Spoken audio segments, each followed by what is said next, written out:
Welcome to the Partnership for National Unity press conference for February 27th, 2026. I am your moderator, Shanika Heath. Joining today's press conference is Mr. Sherry Duncan, Member of Parliament, and Mr. Saiko Andrews, Member of Parliament for the Partnership for National Unity. Today's press statement will be read in two parts, and we will begin with that reading from Member of Parliament Sherry Duncan. Thank you very much, Shanika. Fellow Guyanese, across our 10 administrative regions, during the budget debate and the examination of the 2026 national estimates, the Partnership for National Unity members of Parliament effectively dissected the budget and in the process revealed several glaring limitations. It has become unmistakably clear during the 2026 budget estimates review in the National Assembly that corruption under the People's Progressive Party civic is not episodic, it is systematic, it is historic, it is present. If left unchecked, it will define future governance in our republic. The parliamentary review process has continued exposures of a troubling pattern of financial irregularities, missing reports, unexplained allocations, and deliberate opacity in the management of billions of dollars of public funds. This is not an administrative oversight. This is government by concealment. Let us begin with the Men on a Mission program, which is budgeted at $900 million in the current fiscal year. There are no reliable reports laid in Parliament for 2023, 2024, or 2025 outlining measurable outcomes or expenditure breakdowns. The explanation offered was that the absence of reports was an unfortunate error, quote unquote. In any accountable system of public financial management, 3 consecutive years of missing report would constitute a governance crisis. Under this administration, it is dismissed as routine. Transparency and performance monitoring are not optional in a $900 million program. The absence of documentation in the face of persistent allegation of corruption only heightens suspicion. And equally troubling is the Office of the Commissioner of Information. The Commissioner receives a $35 million compensation package annually, and yet for over a decade, no required reports have been laid in the National Assembly as well. 10 years of non-compliance is untenable. This is not a clerical lapse. It is a structural breakdown in statutory accountability. The very office that is tasked with facilitating access to information, they operate without transparency. And at the same time, members of the public, the government owes approximately $100 million to Saarbrück News. The Prime Minister could not identify a specific budget line item to settle this debt and merely indicated that it would be paid within the fiscal year without a specific timeline. The state pays $35 million annually for a commissioner of information who does not report, yet fails to promptly settle its legitimate obligations to independent media. This is not merely financial mismanagement, members of the public. It is information control. This is not merely financial mismanagement, I repeat. It is information control. It weakens the media's independence and undermines democratic oversight. Additionally, the state-owned media entities, including the National Communications Network, NCN, which are funded by taxpayers, provide extensive coverage to the government while denying equitable access to the parliamentary opposition. Corruption is not confined to financial theft alone. It extends to the manipulation and monopolization of information, as we've seen repeatedly in our country. A democracy cannot function where government controls both the purse and the narrative. We wish to draw your attention as well to the glaring duplication at Maikoni, where a guard hut already completed has reappeared in the 2026 budget as a fresh allocation request. This is either gross incompetence or deliberate padding of the estimates. When completed infrastructure surfaces as a new budget item, it speaks to systematic breakdown in the project tracking and expenditure verification. Further, the Ministry of Agriculture has admitted that although $650 million has been allocated to the Mahika Maikoni Abari Agricultural Development Authority, only 1.7 million is earmarked to service a $7.9 million debt owed in rates and taxes to the Union Narstegai NDC. This represents fiscal strangulation. We see the same thing in Georgetown, for instance. Fiscal strangulation of the local government organs by central authority. When the central government underfunds its statutory obligations to local democratic bodies, it undermines decentralized governance. Also, the situation at the Guyana Sugar Corporation, Gaisuku, remains emblematic of subsidized inefficiency. Gaisuku owes $2 billion to the National Insurance Scheme and yet receives $8.4 billion in subsidy just this year. The Minister of Agriculture has conceded that the corporation continues to depend on state transfer and offers hope, he said, and optimism within a 5-year plan for justification. Corruption, as we have said, is not only theft, it is the repeated funding of failure without structural reform. Again, without structural reform, leaving workers long-term benefits like the NIS exposed. Likewise, the Ministry of Amerindian Affairs has allocated $500 million to commence construction on a 2-story hostel without detailed drawings and finalized plans, relying instead on preliminary sketches. This approach risks cost overruns, of which we have seen too much of over the last 5 years. It also risks stall execution and future supplemental requests. Infrastructure without finalized technical documentation reflects a disregard for procurement discipline. And finally, for my part, in the Gas to Shore project, the Prime Minister has admitted that initial soil testing for phase 1 was inconclusive and that additional testing will be required. Due diligence on this project is not secondary. It is not a secondary step in such a mega super infrastructure project. It is foundational.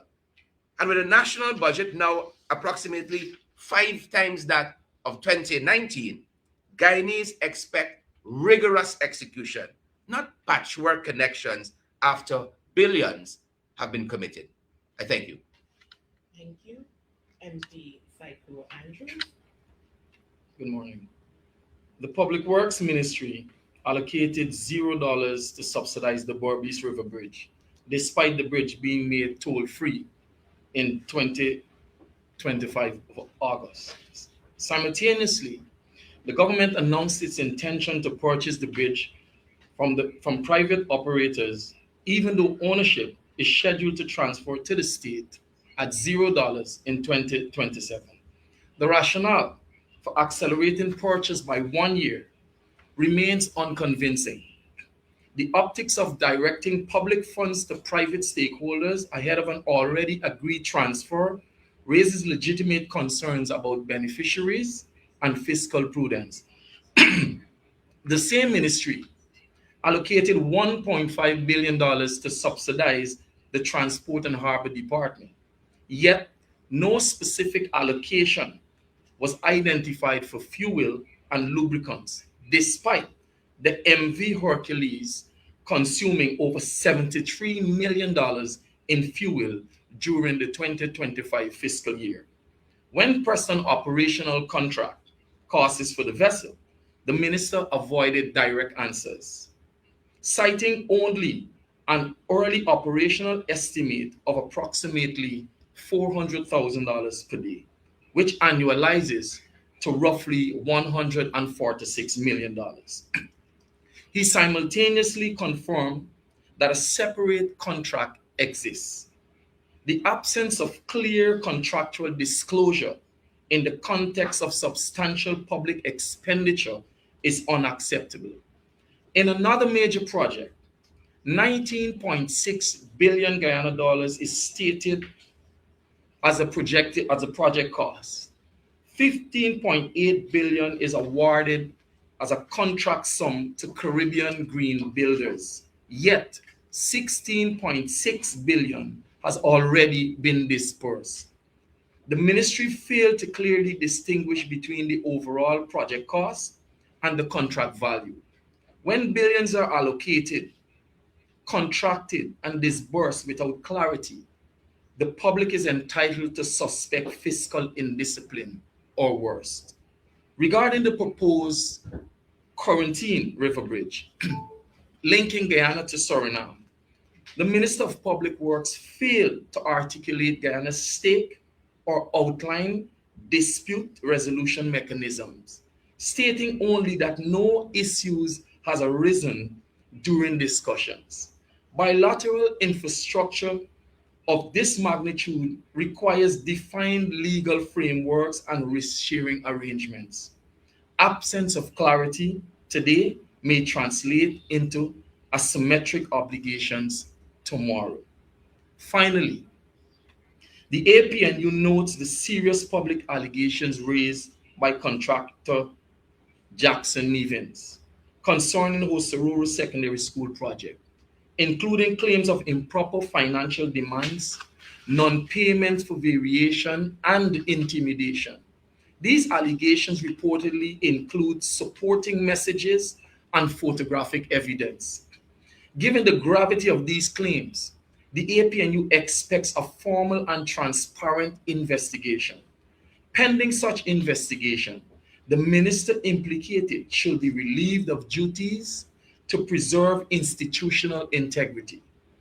What emerges from the 2026 budget estimates is a consistent pattern: missing reports, duplicated allocations, unexplained disbursements, underfunded statutory obligations, subsidies without reform, incomplete due diligence, and opaque contracting.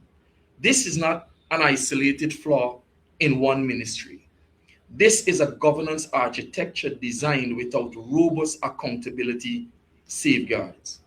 The PPP's record demonstrates that corruption is not a relic of the past. It persists in the present through budgetary manipulation and informal control. If allowed to continue unchecked, it will shape the future of public finance in Guyana.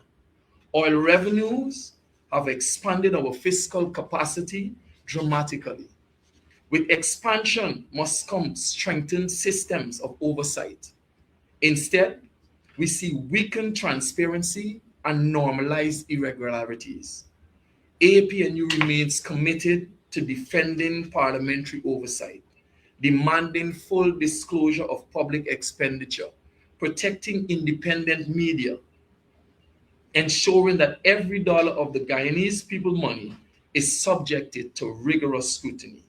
We therefore reiterate our call for full and timely statutory reporting across all agencies, clear linkage between allocations, contracts, and disbursements, strengthened procurement discipline and project verification systems, alignment of budget size with demonstrated absorptive capacity, equitable access to state resources and information platforms, transparent investigation of all credible allegations of misconduct, institutional reforms to ensure accountability keeps pace with national revenue growth.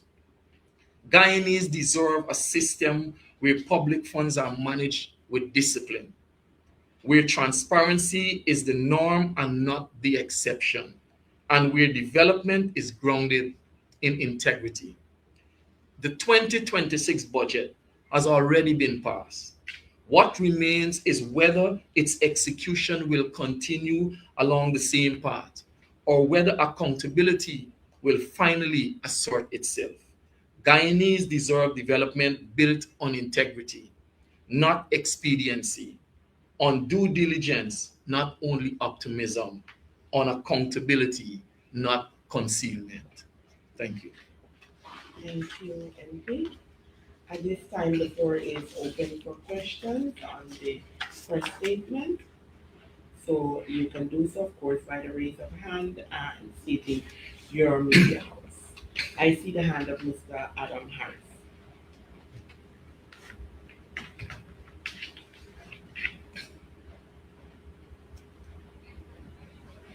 You are still muted, Mr. Harris.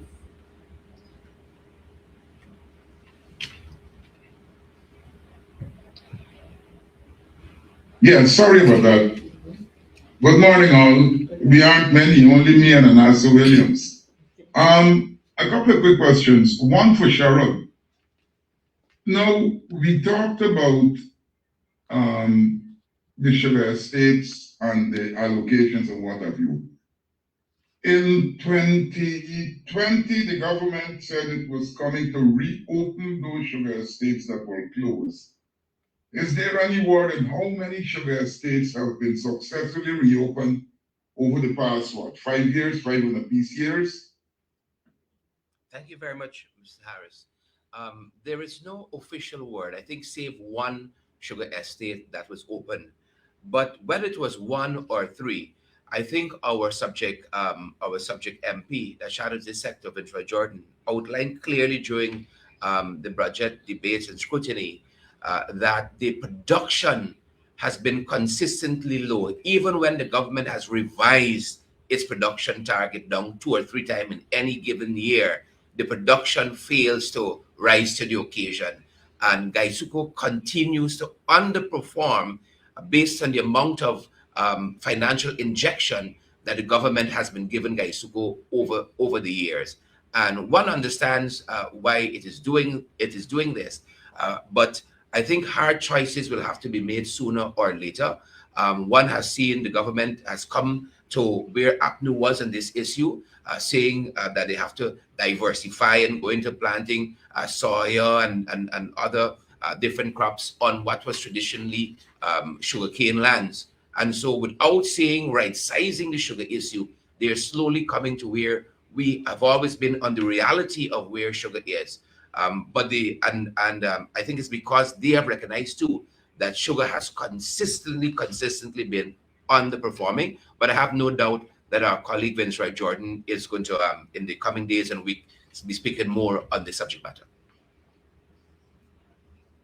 Well, another question, please. I also noticed that prior to 2020, GPL, Guyana Power and Light, had actually been operating with a surplus. Now, this budget, I think GPL, I forget how much billion dollars the government is putting into GPL. And while these things are being highlighted, my question is there nothing that the opposition can do to put the government's back against the wall to really justify this wanton expenditure that's going on? Well, I think ultimately, the Guyanese people are going to be the judge of the performance of an entity like GPL. But what are the facts?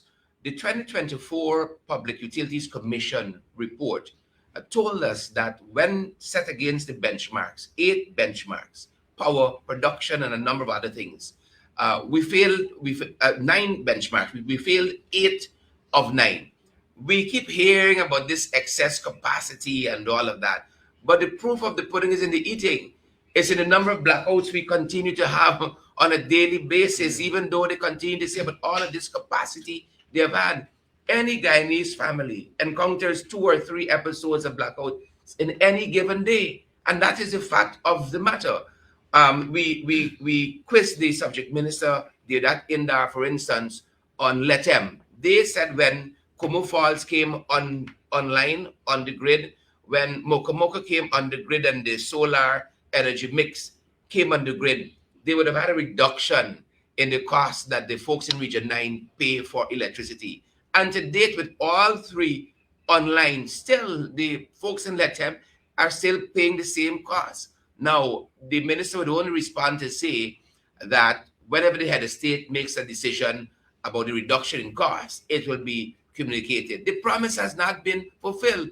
And so it behoves any Guyanese to sit down and think and hope that when the Gas to Shore project comes online, we're going to have a 50% reduction. What we're seeing with our naked eyes, they've gone back on their word. And so we're not hopeful. They keep saying again quite recently that they have all this excess capacity, but we maintain the number of blackouts Guyanese face on a daily basis. This is households and businesses. It's very, very telling. And the fact, when you look at some of what they have removed, even VAT from generators and so on, I mean, come on, the facts are staring us in our faces every single day. Adam, I want to add to what MP Duncan is saying. GPL, at the end of the day, the Guyanese people definitely will have to hold GPL accountable. One of the first things we have to be able to bring to the fore is the fact that during the APNU time, Minister Patterson purchased brand new generators. GPL has been behind on anticipating the needs, the generation needs, and being proactive on expanding that capacity. And so rather than follow what Minister Patterson was doing at the time, GPL sat, the ministers, they sat on, and they did not do what they had to do. And it only resulted in us getting a whole lot of more blackouts. What they end up doing too was, instead of paying $1 million for brand new 1 megawatt of brand new generating capacity, we paid $1 million for used equipment to generate 1 megawatt of electricity. And this is where the money goes down the flow. It goes down the drain. The other issue we have with GPL is these projections as to where our peak demand is going to be. Recently, we heard that peak demand is going to go to 1650 megawatts. And if you think about it, at GPL's current capacity of 286, and the Gas to Shore project coming on at 300, even if you add a second Gas to Shore project in Berbice at another 300, and you add the Amelia Falls at 186, you're still looking at a shortfall from that 1650 finding itself in 2030. So these projections, you have to be able to question these projections. So GPL is in a bad place. The ministry that is handling this agency needs to be honest with the Guyanese people. How could you, let us think about it. The magnitude of the explosion of from 300 megawatts in 2026 to 1650 by 2030, you're talking about almost 5.5 times the generating capacity. Trinidad and Tobago at its peak, its highest, was 2.4 between a 20-year period. So, and Trinidad is more highly industrialized than Guyana, heavily industrialized. Trinidad and Tobago has more people than Guyana. So if we're thinking about consumer demand, Trinidad is an example. So the question is, where are we getting these estimates from? Yeah. We have to question these estimates. Is it a case where we're throwing out these estimates to justify overpriced infrastructure projects when it comes to power generation? Yeah. And I think that MP Andrews is totally accurate in terms of the projection. Lots of it might be grassmatics, and they might probably give grassmatics a bad name. But let's hazard that they're right. They got all of this excess demand. Then they got some other problems, which might be sequencing problems, because there are so many communities that are still without power. If we have all of this excess demand, then that demand has to get to homes. That is where it matters. And whether it is LP Enterprise on the East Coast that doesn't have power, you got any given housing scheme that is new. Yeah. You have housing schemes that is new, might have power, and you have old ones on the books that are still languishing without power, whether it's here in Region 4 or it's in the hinterland. Too many housing projects operate without power. And while we're talking about power, the things that go with servicing any particular housing scheme, they're without power, they're without water, they're without proper roads and proper drainage. And that's a shame if you're claiming that all of this excess capacity is in the system, but then we're just wasting time because it is not getting to where it is most needed, and that's tragic. Thank you. All right, I might as well continue. You can go. Uh, Mr. Andrews, the accelerated acquisition of the Berbice Bridge. Why do you think that is being pursued? I know you said, well, they want to put money in the hands of the friends, family, favorite, and what have you. But NIS was one of the biggest investors. With the accelerated acquisition, is NIS going to get back its money and so be in a better position to help its pensioners? Well, I'm not sure that even if NIS gets back it's what is due to it from the Berbice Bridge investment, whatever remains, that it would be able to be solvent enough to honor its obligation to its contributors in terms of pension. But what I do know, and the NIS is a whole different we can go around because the government owes NIS $2 billion.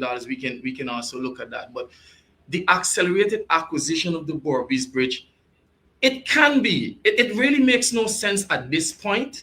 But if you do pursue it, then it cannot be that we pay for the Berbice Bridge by anticipating that, okay, we're going to add a 10% on traffic, on bridge traffic, and then we're going to calculate that and subsidize that over the next 2 years. So we compound the 10% for 2 years.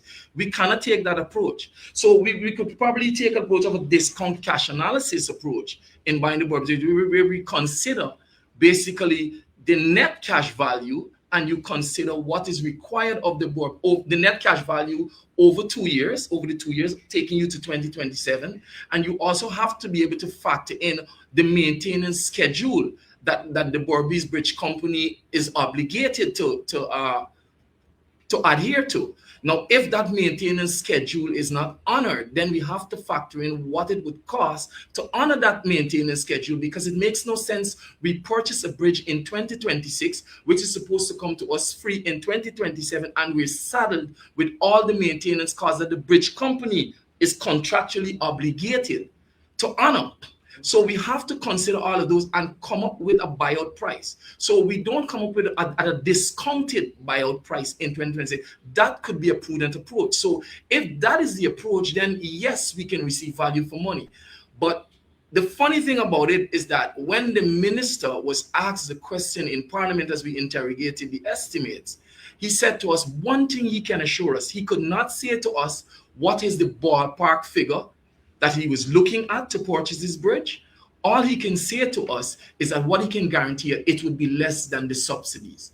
That is not a sufficient answer for the Guyanese people who have spent almost 20 years being saddled with the high cost of crossing that bridge. That to come to this point when they're supposed to get this bridge for free, at zero cost, and you're going to say to them, you're going to purchase it 1 year in advance, but it will be cheaper than if you were to subsidize the toll. That is not a sufficient answer. Yeah, and again, I think what MP Andrew says really underscores everything we've said this morning. If so little information you're operating under, there's such a paucity of reports in the National Assembly that you really can't make sound decisions based on what they are telling you are the numbers. And it seems as though the Berbice Bridge has benefited very nicely from the largesse of the NIS scheme. which we should say was conceptualized under the PNCR government. But when you look at the infrastructure of NIS itself, as an organization, as an entity, it leaves much to be desired. Just take just take any trip down to the main office in Brickdam, and the kinds of investment that has been made in an entity like the Burbis Bridge really has not, as Saiku said, accrue to the shareholders of NIS, which is us, the people who paying the money to NIS every single month. Had we been so fortunate, government is still pumping money into NIS, still making a lot of grand promises to citizens of this country in terms of where NIS is going to be in any given year. And we always seem to fall short, especially in this period. And Saiko, as an economist, could tell you this, where there's a tremendously high cost of living and food inflation is through the roof. Who needs it most than those people who have contributed to NIS over the years and should be getting the return now on that dollar? We don't see a connection with that and this wholesale of the buying of the Burbis Bridge. And I dare say, to spring this in the National Assembly at the last moment, the way the government did, to avoid the kind of intense scrutiny that would have accrued to the subject matter, had, for instance, the finance minister said that in his budget presentation, and then we had 2 weeks to look at this issue. But on the very end of the scrutiny process, to have foist this on the nation is very telling, very telling. Thank you. The floor is open as well for any other questions outside of the press statement. All right. Now, I'm not at home, but I was able to follow the budget debate. And I noticed a disconnect in the opposition benches. There wasn't a concerted effort to pressure the government. So the government got away with a lot of things. Is there likely to be an effort for us to have a concerted opposition, or is Win going to go out there believing it can do it alone, and what comes to do? Thank you, Adam, for that question. Now, when I was reading law, you had a concept, I hope I'm correct, called mens rea. What's in somebody's mental capacity? What is in somebody's mind? And we always say we can't know what is in somebody's mind. We can read their actions and you make assumptions. In the very same way, we can't know in the mind of Win. We can take responsibility for what is in our purview of control. And I think that all of our members of parliament, all 12, represented very, very well within the time frame we have had to make our contributions to budget 2026. And I have no doubt as a political party, as a coalition, as APNU and as PNCR, we will continue to make overtures for a unified front when dealing with budget or any number of issues in the National Assembly. I have no doubt that will continue. Whether those overtures will be welcomed by Win, I think when Win has their press conference, maybe that's a good question to put to them. Thank you.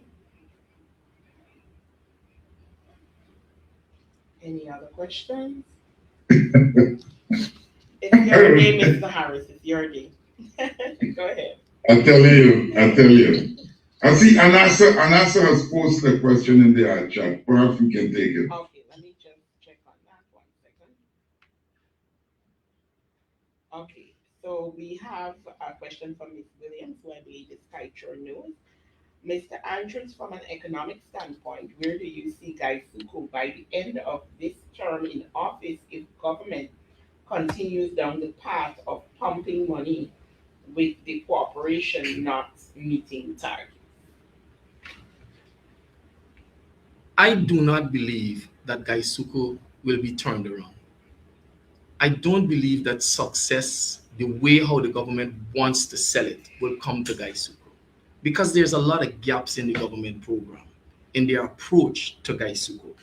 Now, the minister comes to the National Assembly and says to us that all of these billions will be allocated to Guy Suku and he is hopeful. And I said, we cannot be hopeful after allocating billions of dollars in 2026 that a turnaround will happen by 2030. We have to be firm that our plan, that our strategic plan and our strategic direction, will bear fruit by 2026. I am not confident about this, about the turnaround of Gaisuko. But if we do get it, we appreciate it. Here's the thing about it though, with Gaisuko. When you talk about Gaisuko, I personally believe, this is me, I personally believe that the government plays sugar workers as a political pawn. And so if you really care about Gaisuko, then you would strategize in a way that right sizes the industry, takes care of those persons who might not necessarily continue. Because we support sugar workers. We understand the impact that Gaisuko has on the village economy, on exchange rate, all of those things. We support them. But if you truly care about the industry, you will want to see it profitable. And so you will make the necessary strategic decisions. It doesn't mean that you make these decisions to right size Gaisuko at the expense of sugar workers. You can find ways to ensure that sugar workers have a future beyond Gaisuko, right? And so, with Gaisuko, this loss-making entity continues, it's recurring all the time. The thing about Gaisuko also I want to point out is that for every 10,000 tons of sugar we export with Gaisuko, we literally transfer 5 billion Guyana dollars to foreign buyers. Because it is not a case of all of the sugar that is produced by Gaisuko, even though it's loss making, it is consumed by Guyanese and Guyanese businesses. We export this loss. So we actually transfer our funds. That's the way I look at it. We transfer this fund, and that has to come to an end. Can it happen? Yes, but it needs prudent management. It needs honesty. We must approach Gaisuko with honesty, and we must not hold sugar workers as political pawns as we move in that direction. So I look at it, we transfer this, and that has to come to an end. Can it happen? Yes, but it needs prudent management. It needs honesty. We must approach Gaisuko with honesty, and we must not hold sugar workers as political pawn. Thank you. Mr. Harris, you had another question, sorry. Yes, I do, and I see my friend Mark Benchtop just joined too, so we got some help. Mr. Andrews, you spoke about a lot of money being disbursed to a contracting firm. I didn't get all the figures, and whether this money was in excess of what should have been transferred. Can you help me here, sir? We're speaking about the government buildings, green build. So that it was in your opening statement. Yes. So that contract, let me get the information so that I don't miss. Green builders. That contract is for the headquarters of headquarters, yeah, at Public Hague Works. Bosch. Yeah, at Hague Bosch. Public Works new headquarters at Hague Bosch. Yeah, that contract is for 19 point something billion dollars. The entire project is 19 plus billion dollars. A contract was signed with Caribbean Green Builders for 15.8, but so far we've dispersed about 16 billion dollars. But there was so the minister was questioned on this. How is it that Caribbean Green Builders signed a contract for 15 plus? The building is halfway there. It's not even halfway there. Just the superstructures up so far. We've already dispersed for 2026. We're going to be dispersing almost $16 billion. There's no clarity as to how this fund is allocated. Where does the rest of the money go? You cannot just say, oh, it goes to consultants and other jobs. Where specifically does it go to? Who are the contractors? Who it is going to, so that we can question this. Again, the theme of this press statement continues to ring, that it is a lack of transparency that comes from the PPP government when it comes to spending Guyanese money, a lack of accountability. Thank you. The floor is still open for questions as well off of the press statement. All right. All right, yeah, there we go. Now, there is another issue that bothers me. And this issue has to do with, I mean, the party has its fan out and all of this, and you're taking the messages out there, and we're talking about high cost of living. But there seems to be a limited reaction from the people on the ground. Is the party getting that same vibe when it goes out there to interact with the people? Adam, I don't know, limited reaction. What does that mean? But I think Guyanese people continue to feel the harshness of the high cost of living in this country on a daily basis. And that is why, for instance, you had all of the furore about a Christmas cash grant, and that has not been forthcoming. And Guyanese are asking every single day, now that we have agreed that the cash grant money is in the 2026 budget, when is that forthcoming? People consistently ask that. So I don't think we aren't getting the reaction that we want. People are very concerned in the marketplace out there, how things are going up every single day in this country. And you only need to read Sabbath News any given Monday, and you'll see the concerns of citizens and how the cost of living affecting them. So I think we are right where we need to be in terms of pushing the issue, listening to the people out there. We're on the ground, as you said, consistently, region by region. We're going to continue that work. We have now moved from the scrutiny of the budget in the National Assembly to looking at its execution and scrutinizing it from that execution standpoint. We want everything that we have agreed on that is for the people to come to the people in this budget. And the faster the government does it, the better. Now, they're already giving out the contracts and so on to, of course, friends, family, and favorite. But we want what is for the people to get to them. And they need to set a date, first and foremost, when Guyanese are going to get that cash grant and all of the other things that are in the budget for the Guyanese people. Thank you. I see the hand of Mr. Mark Benchko. Yeah, thank you so much. I'm sure that maybe you guys addressed the budget, $1.5 trillion. Maybe you guys can say to the listeners as to what sort of impact that has thus far on the people on the ground as it pertains to cost of living. That we're hearing lots and lots of folks complaining about that cost of living high in terms of the unemployment rate, in terms of the 58% of people still living in poverty, so to speak, $6 US per day.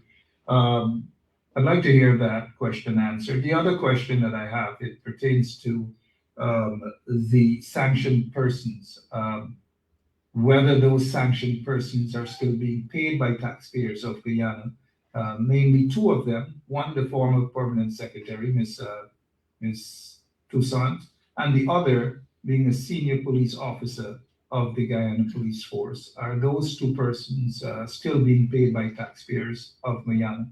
The third question has to do with whether there has been an update on a senior police officer by the name of Caesar, who has been sanctioned with his allegation of visa revocation. And my final question for now would be the word out based on a photograph circulated on Burke's page that the parole board of the Guyana Prison Service is of all one ethnic group. And whether that is accurate, I have no reason to doubt that at this point in time, whether that is fairness towards the prisoners who are going in front of those individuals and hoping to be granted some sort of leniency and early parole. Thank you all so much. Thank you for the questions. We don't have sufficient information on the last thing you asked, the parole board, to make a judgment on it yet, but it is receiving our active attention. We have raised the questions likewise on Senior Policeman Hemnod Shaw and also May Toussaint Thomas, who was a former permanent secretary, and the reluctance of the government to say whether or not they are still on the taxpayers' dollars, whether they're still receiving a salary. The reluctant to answer that question in the negative says to us that they are. Um, the other issue concerning Mr. Caesar, that is a matter that there are questions before the National Assembly as we speak to the minister on that subject matter, asking for all of the circumstances surrounding the alleged visa revocation. That we are looking forward to getting some information from the minister on the floor of the National Assembly on, and quizzing her on some other issues, some allied issues as well, as it concerns that. And I want to leave the budget and the cost of living issue for a second. MP Andrews. Yes, on the budget list, I said in my presentation that this budget is a budget of sand, stone, and cement. Over 50% of it goes to infrastructure. And so people, the president dismisses the notion that people say you can't eat road. And he has this whole argument about it. But they were at one time saying to the APNU that people cannot eat road. Now I say to the government, people cannot eat roads. People need jobs. There's no supply of up-to-date data with regards to unemployment, youth unemployment. There's no data, but the people continue to feel the squeeze. As MP Duncan said, when you hear a people are up in arms about $100,000 cash grant around Christmas time, you know that things are bad. You don't have to even have data to prove that. The proof is in the pudding, in what the people are saying. You look at the Starbucks News article on the cost of living. It is expressed there daily. So we don't see this budget. There are some measures in this budget that we agree with, but for the most part, when it comes to cost of living, there's no measure in this budget basically to alleviate poverty and to address cost of living. You give $900 million to men on mission. We do not know what are their targets, what is it they're gonna what they've achieved in the past 3 years to justify the expansion of that program. We have no data to suggest that we should contract that program. We don't have that. But when it comes to poverty alleviation, there's a line in the budget for just about $100 million. Now, think of the contrast. You're giving men on mission 9 times more than you're putting towards poverty alleviation. And that in itself speaks to the government's approach and a willingness to address poverty and to address cost of living of the Guyanese people. It is yet to be seen, but a time will come. You say sometimes, a time will come and the Guyanese people will have to make a decision as to who they think is best able to manage. We're going to continue to push these issues to the fore and continue to educate the Guyanese people. And we're hopeful that at the end of this, they will make a decision and give us the opportunity, as in the APNU, to really run the affairs in a prudent manner of this country and allow every Guyanese, especially the 50+% that is in poverty, to move from the bottom to the middle. Yeah, and I think a lot of it, our temperature that we're testing with this again is the people we talk to on the ground, whether it's the hinterland, it's the Mazaruni, up and lower Mazaruni, it's Region 9 that we've been to for the year already, and we plan to go back there. Whether it's Region 7, it's Region 10. We talk to people in the national capital city in Region 4, and that is a constant thing they keep articulating. That's one of the reasons why, for instance, the folks in Region 9 ask us about when will the government lower this electricity cost, because they want more monies in the pockets. That is why, like Saigu said, that we've articulated. People are asking about this cash grant. When is the cash grant coming? Because people need a little something to tie them over. But the fact of the matter is, we have some structural things that are wrong, and I know economist Andrews can articulate that better than I can. But from a layman's standpoint, the fact that we've been throwing monies at this issue, we spent $6 trillion in the last 5-6 years as a country, and still people are not relieved. Still, you have all of these subsidies that have to be packed in there so that people can get by. Tells you where we are. The fact that Your monthly salary alone still suffice, cannot yeah. do. You need all of this other extra help from the state, which is good, but it tells you where people are in this country. And we understand that trickle down economics does not work. It is not. We have heard the president himself, Irfan Ali, cry out, to business leaders and owners to let the money go down to those at the bottom. It never does. It never does. And much of what they're trying to do will have the very same effect. It never gets down to the people that matters most. And that is why we say increase wages and salaries as one of the surest bet to alleviate poverty. And as we talk about the deficit on information and reports and so on, we don't know where we are with poverty in this country. If they want to say the 58% who live in poverty and the 35% live in abject poverty is from 2019 or whichever year, what are your figures? How are you planning? What are your numbers that you are working with that you have said $100,000 can put a dent in poverty, put a dent in the cost of living? What are the numbers you are working with? And we believe they're filling with the numbers. That is why you've had this long, drawn-out process to get to a report for the census. You've had a long, drawn-out thing with that. We're looking to see what the labor force survey says. They might have another long, drawn-out period. We're eager to see a lot of reports inclusive of the report concerning how 5 servicemen died in a helicopter crash in this country. But this is a government that don't like oversight. They don't like good governance. They don't like accountability. They want some one-man show. But we and the people of this country will continue to demand more from governance, more from government in this country. And that is how we test the barometer. On social media, I'm certain that people are complaining to you guys every single day. We read the comments. We read the responses on social media. When a squatter has such a viral reaction on social media, pleading to the government, pleading to the authorities to treat the people of this country with due care, to fulfill its promises. It went viral. That's what from just beyond the Ogle airstrip there in Commons Lodge, because people can identify with what he's saying, and people are getting a hard time in this country. How can you ask a squatter to pay $1.2 million as land, $1.7 million, $700,000? There's a reason why people are squatting in this country. It's because of that high cost of living. People cannot afford rent.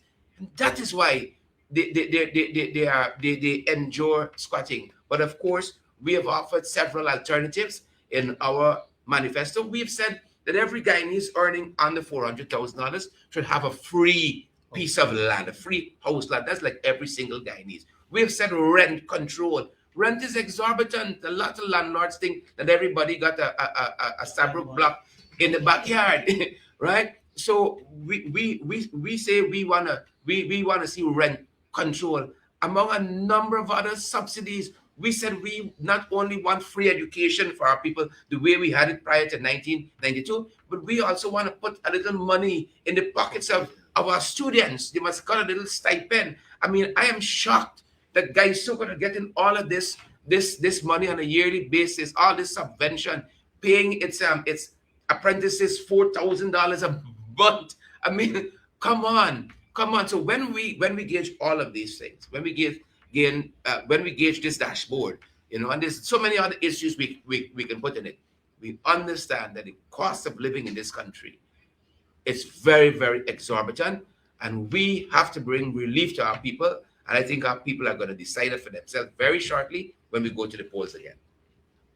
Thank you. Yeah, thank you so much. A final question as it pertains to the lashes that PPP, some of those PPP operatives have put on the former leader of the PNC. One such person, a good friend of y'all, I know y'all ran into him on March Day, Mark Phillips, spoke about getting white mouth and all these sorts of derogatory things about the PNC, about supporters of the PNC, and about Guyanese in general.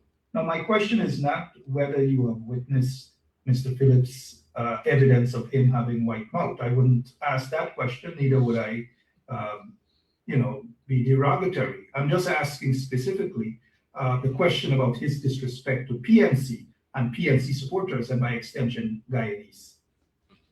Any such disrespect is untenable. Any such disrespect, and we've said it. We've said it to the Prime Minister Mark Phillips, that you've hated Burnham so badly that you decide you're going to join the army and let Burnham be your commander in chief. You hated his policies and so on so bad that you were eager to join the army and spend your life in the army of this country. And for a significant portion, the executive president Lyndon Forbes Sampson Burnham was the commander in chief. You hated Burnham so badly, you decide that you're going to live for a very long time in Linden, of all places. A town that is synonymous with Lyndon Forbes Sampson Burnham. You despise his policies and you despise him as a person so badly. But we understand what Mark has to say to earn his keep. We understand that. But when you look and you test, you find him wanting. The very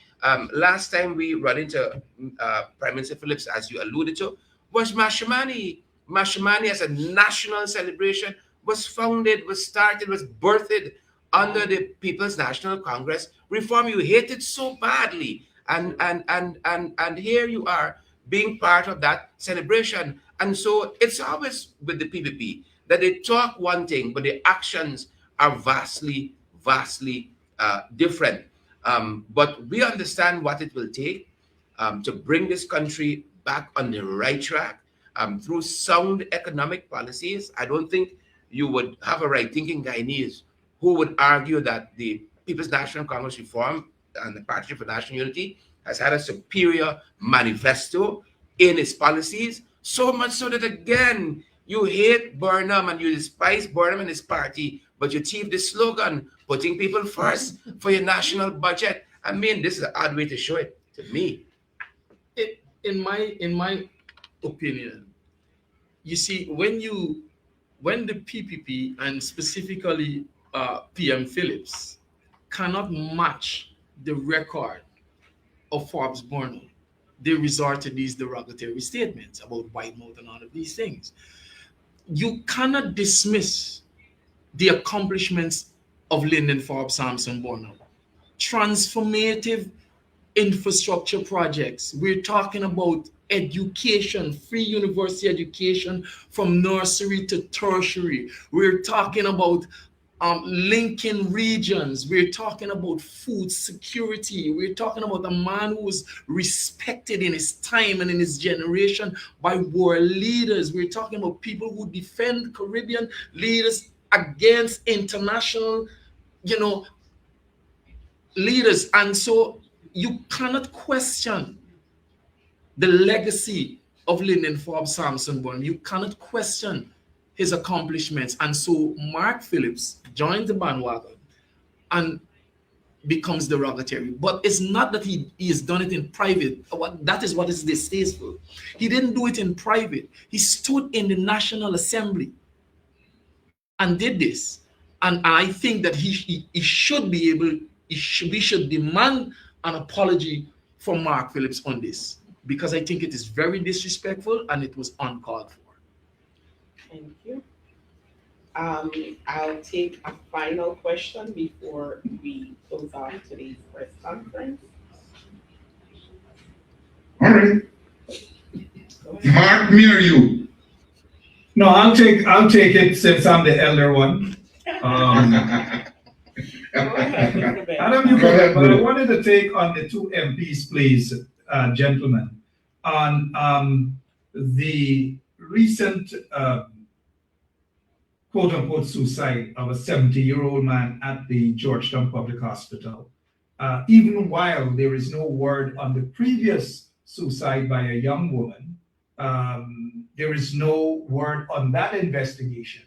Now I'd like to have your take on that. And while at that, Adam, I'm not sure if the party has issued anything yet with the recent passing of long-standing journalist, Mr. Ulrich Hexberger. Thank you. Yeah. We'd love if our colleague Shanika Haynes can take this question as it's an issue that she has been studying and is doing some work on. Thank you.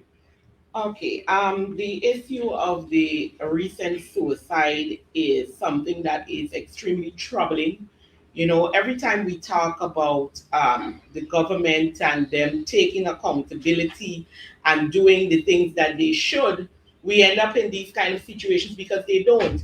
We just had the incident where a young lady who, from all investigation or talks with the family, etc., suggested that she should have been on the proper watch, would have jumped out of the window of our public hospital. And they issued a statement, somehow taking some form of blame for it in one sense and saying that they will now, because it was clear they had no policies put in place to ensure that something like this does not happen again. And it is mere weeks after that incident, and we have seen this reoccurring. And the fact that at this time, the patient is said that he was under suicide watch and was capable of doing the exact same thing is something that Guyanese and as we look on cannot take lightly, because we cannot have these situations recurring where you place your loved ones in the care of an institution that should understand their needs and be there to, ensure that these things don't happen. And, you haven't heard a proper statement as yet from the hospital in this regard. We hear we're changing CEOs and this and how much money they're being paid and who's what. But we are seeing things that we should not see. We saw the incident where a patient was killed at another institution. And this is unacceptable in every stand, in every form, for a nation who is expending so much in their allocation of budgets and talking about development of a country, and we cannot even take care of our vulnerable persons at the hospitals, people who are left in our care. And we have to take a stand on this, and we have to be calling for the resignation of persons who are responsible, and for there to be a thorough investigations and those responsible, that consequences should follow, because these things continue to reoccur because there are no consequence to actions in these matters. And at this stage, we call strongly on the government to, one, ensure that a thorough investigation happen on this recent matter and the other two matters that I just listed, and that those responsible should be brought in and consequences should be met for what have not been done, because it is a responsibility of those institutions to take proper care of the persons put in their care. And I believe that we have to see something happen. I mean, it's simple. You have a budget that is so large. You have this incident. We haven't talked about installing maybe a grill or something at these windows to ensure someone who's on suicide watch. So I do believe we have to take a strong stand on this, and the persons responsible for allowing this to happen for a second time at Georgetown Hospital should be held accountable in this matter. Please don't run away yet. They got one other thing, Go ahead. one other issue that I think you should address. Now, I read about a 14-year-old mother dying after giving birth at the hospital. With all the social services, why was there no charge of rape when this girl was found to be pregnant? What did the hospital do? They thought, I see some postmortem said she died of anemia and all of this. Wasn't she monitored? So, if I may, on this question as well, again, we're talking about institutions that should be looking in. Now, she delivered at the age of 14, and I do not understand how is it that a young lady under the age of 16 would have given birth to a child. You do not hear where the welfare would have stepped in, whether they found the person who would have impregnated her or not. She should have been referred to a welfare officer who should have been making checks at that home to really see what's happening and to keep check on that young lady. That in the case of her dying from what the postmortem is saying is something that could have been caused simply because proper care has not been given to her in the home. And again, we come back to issues. We don't know whether the family was able to provide the correct nutrients for her because cost of living is really tearing families up. So there are many issues that could have caused or led to her death in this case, but those institutions that are set in should have been following up in this matter to ensure that this young lady's life could not have been lost the way it has been.